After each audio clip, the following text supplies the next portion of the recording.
In the summer of 1956, a state employee loaded live animals into the belly of a Cessna, flew over the Uinta Mountains of northern Utah, and dropped them into water from 100 feet in the air. Not a single one of those animals had ever been in those lakes before. Not one of those lakes had ever held them. The plane banked hard, climbed back over the ridge, and moved to the next lake on the list. Then the next, then the one after that. This was not an experiment. By the time that first season ended, Utah had quietly crossed a threshold that no state in the American West had crossed before it. The deliberate, industrial-scale engineering of a wilderness that most people had never heard of and almost no one could reach. What followed was 7 decades of continuous aerial operations over one of the most remote mountain ranges on the continent, a program so methodical and so well documented in official hatchery logs that its own operators barely considered it unusual. The Utah Division of Wildlife Resources has records of every drop, every lake, every year. The paper trail runs from 1956 to 2025 without interruption. And yet for nearly 70 years, almost no one outside of a small circle of state biologists and backcountry anglers knew it was happening at all. In 2021, the DWR released footage of a modern drop, a GoPro bolted to the underside of the tank, silver bodies tumbling against blue sky. The clip ran 30 seconds and reached tens of millions of people within days. The reaction was unanimous: wonder, laughter, a collective sense that the world still contained things strange enough to be worth paying attention to. The story that ran with the footage was clean and complete. Fishless lakes, isolated by waterfalls and sheer elevation. A logistical solution that was cheaper and faster than pack mule trains that had already been breaking under the demand for decades. A 95% survival rate confirmed by biologists with nets waiting at the surface. Utah dropping fish from the sky. Beautiful, weird, over. But the 30-second clip doesn't show you what the fish found when they got there. And the official story, the one the DWR told, the one every news outlet repeated without exception, never once asked what was living in those lakes before the first Cessna ever left the ground. That question took 50 years to get asked. The answer, when it finally came out of peer-reviewed research and federal wilderness surveys, did not match the word empty in any way that made the operation look simple anymore. Before you can understand what fell from that sky, you have to understand exactly what the stone was hiding. The Uinta Mountains are the only major mountain range in the contiguous United States that runs east to west rather than north to south. That single geological fact matters because it means the range catches weather differently, holds snow longer, and produces a landscape so vertical and so compressed that it contains more than 1,000 alpine lakes sitting above 9,000 feet, many of them accessible only after a full day on foot through terrain that does not forgive mistakes. These lakes are cold enough to hold ice into July. They are clear enough to count stones at 40 feet. And for the entire span of recorded human history, they held no fish. Not because the water was wrong, the water was perfect. The temperature, the oxygen levels, the depth, all of it correct. The problem was simpler and more absolute than that. Between every one of those high basins and the valley streams below them sat a wall, a waterfall, a cascade, a stretch of broken rock and white water that no fish had ever climbed in 10,000 years of trying. The lakes weren't poisoned. They weren't dying. They were just sealed. Sealed and therefore dismissed as useless. That dismissal seemed obvious. It also happened to be wrong in a way that nobody thought to check for half a century. When you build a culture around unreachable water, you create a problem that demands an impossible solution. After World War II, something shifted in the American relationship with the outdoors. Soldiers came home. The economy expanded. Automobiles became cheap enough for working families to own, and roads pushed deeper into mountain corridors that had been wilderness a decade before. Fishing license sales in Utah climbed year over year through the late 1940s and into the 1950s, and the pressure on accessible waters became unsustainable. Anglers wanted more lakes. The state had 1,000 of them sitting cold and empty above the tree line. The only problem was getting anything alive into them. The system they had was brutal in its simplicity and broken in its execution. Hatchery workers filled metal milk cans with water, loaded thousands of fingerlings into each can, strapped the cans to pack mules and walked. Miles of switchback trail at altitude, in summer heat, racing against time and oxygen depletion. The fish suffocated. The mules stumbled. The men arrived at the lake exhausted, tipped the cans in, and turned around to do it again.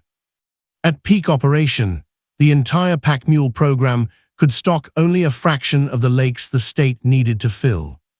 The math didn't work, it had never worked, and somewhere in California, someone had already figured out why. The breakthrough did not start in the mountains of Utah. It started with a rumor from California.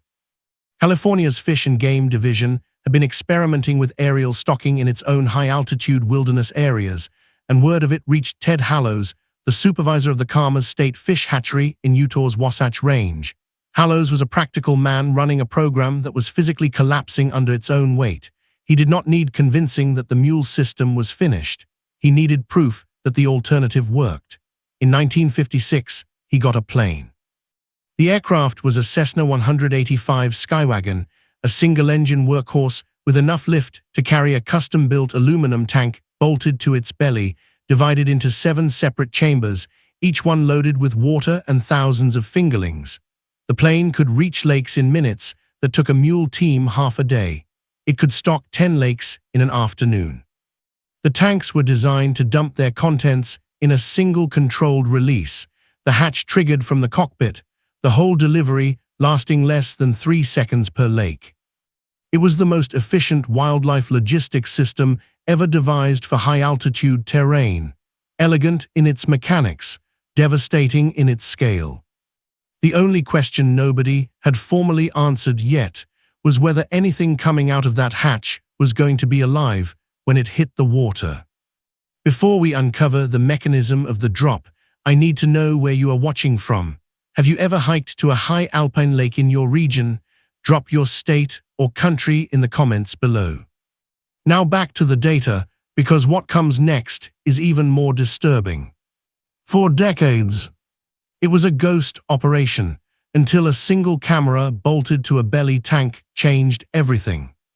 The program had continued without interruption from 1956 through the 2010s, stockings conducted every summer, logged in hatchery records, known to a narrow community of state wildlife employees and the backcountry anglers who quietly benefited from it. The reason it stayed invisible was the same reason it was necessary in the first place: the terrain. There were no roads to those lakes, no spectators, no cameras. A plane flew over a granite peak, a hatch opened, and the only witnesses were the mountains. Then Ted Hallows mounted a GoPro to the underside of the tank. The footage he captured, small silver bodies tumbling against open sky, the surface of a remote lake rushing up to meet them, was released by the Utah Division of Wildlife Resources in 2021. It reached tens of millions of views within weeks. News organizations covered it as a curiosity, a charming wildlife oddity, proof that the world still contained bureaucratic decisions strange enough to be genuinely delightful. The comments filled with wonder. The DWR was celebrated. The story was framed as a triumph, start to finish. Every single headline got the logistics right. Not one of them asked what the fish did next. That omission is the entire story. The secret wasn't the airplane. The secret was the sheer, devastating simplicity of the physics. A fingerling trout between 1 and 3 inches long weighs almost nothing. Its body mass is so negligible that when it exits the hatch at 80 miles per hour and meets open air, aerodynamic drag acts on it almost immediately, not as a force that tears it apart, but as a cushion that slows it down. The fish doesn't plummet, it flutters. Surrounded by a fine mist of water from the tank, tumbling slowly through 200 feet of mountain air, it arrives at the surface at a speed its body can absorb. The water takes it, the fish rights itself, and it swims. This was not an assumption, it was measured. In the early years of the program, biologists stationed themselves at the target lakes with nets and waited. Immediately after each drop, they swept the shallows and counted what they found alive. The survival rate came back above 95%, consistently, across dozens of lakes, across multiple seasons. That number documented in Ted Hallows' own hatchery records, is what turned a desperate experiment into a 70-year institution. The plane worked because the fish were small enough to fall gently. That is the entire mechanism, nothing more complex than that. What those fish then did to the lake is considerably more complex. Now that you know the physics of the flutter, I want to hear from you.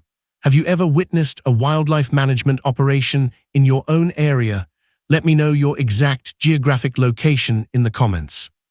Now back to the data, because what comes next is even more disturbing. And here is the critical fact that the cheerful version of this story leaves out. Those lakes were not empty. They were never empty. The waterfalls that blocked fish from entering had also, for 10,000 years since the last glaciers retreated, been blocking fish from entering, and in that sealed, fishless silence, an entirely different set of life had evolved to fill every available space. Native frogs, salamanders, aquatic insects with no defensive behavior toward predators because no predators had ever existed in their water. Zooplankton communities of extraordinary density built up over millennia in the absence of anything that would eat them. A complete, functioning ecosystem, ancient, stable, and utterly defenseless. Peer-reviewed research conducted in the Frank Church River of No Return Wilderness in Idaho and independently replicated across the Sierra Nevada in California documented what happened next with clinical precision. Within years of introduction, non-native trout had consumed native frog populations to the point of local extinction in stocked basins. The mountain yellow-legged frog, once found across vast stretches of the High Sierra, collapsed in lake after lake wherever trout had been introduced. Scientists measured the relationship directly: remove the trout, the frogs return. Leave them in, the frogs disappear. The mechanism was not complicated. The trout were simply very good at eating things that had never learned to fear them. The plane was a triumph of engineering. What it delivered into those lakes was a catastrophe in slow motion. Whether that catastrophe can be reversed is a question the state of Utah is still trying to answer. The men who started this were not villains, but they were operating blind. Ted Hallows and the biologists of the 1950s were solving the problem directly in front of them. They had fishless lakes, a broken logistics system, an exploding demand, and a method that worked. The ecological framework for understanding what an introduced predator does to an isolated, naive ecosystem did not yet exist in any form that would have reached a state hatchery supervisor in rural Utah. They were not negligent. They were simply working decades before the science caught up to the consequences. The science eventually did, and when it arrived, the DWR was faced with an impossible arithmetic: millions of dollars in recreation revenue, hundreds of thousands of anglers with licenses, a program woven into the cultural identity of the state, and a growing body of peer-reviewed literature demonstrating that the program was functionally erasing native ecosystems one lake at a time. The compromise they landed on was biological rather than logistical. Beginning in the 1990s, wildlife managers shifted stocking programs toward triploid trout, fish engineered to carry 3 sets of chromosomes instead of 2, rendering them sterile. A triploid trout cannot reproduce. When it dies, the lake can recover.